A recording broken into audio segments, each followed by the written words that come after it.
Every year, 1.2 million kids are trafficked throughout our world. These kids face unimaginable suffering at the hands of their abusers. I've got kids of my own, and I've got a 12-year-old daughter. And the thought of her being in one of these situations for one second is enough to get you up in the morning and want to make a difference in a kid's life, because they're someone's daughter, they're someone's son. That's the hard thing, is sitting back as a dad, seeing, and when you leave that night, knowing that this girl could be having to sleep with someone again tomorrow if you can't get her out. That's hard.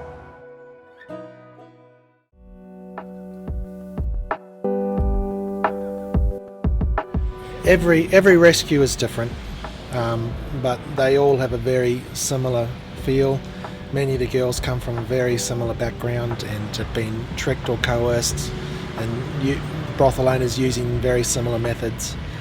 The two most common ways that we'll identify a girl is, one, we've been told by an informant or by a girl that we've already rescued about another child trapped in a brothel, or our teams will go out and just randomly go into bars, marking them off our list and checking whether there are any underage girls in there. So once we've identified an underage girl, our goal is to build trust with that girl.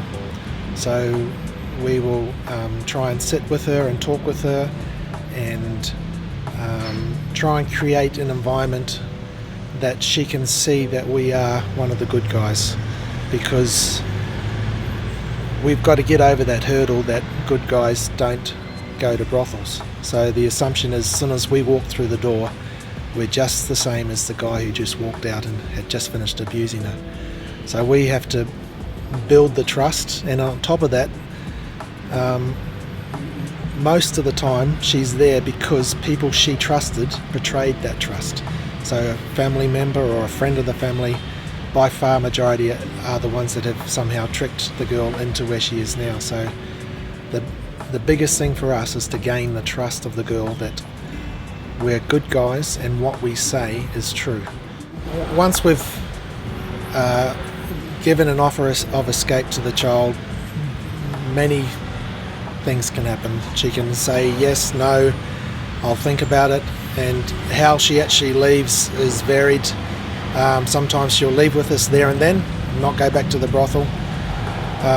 But most of the time, you got to remember we're dealing with children, so they have to process what we've said.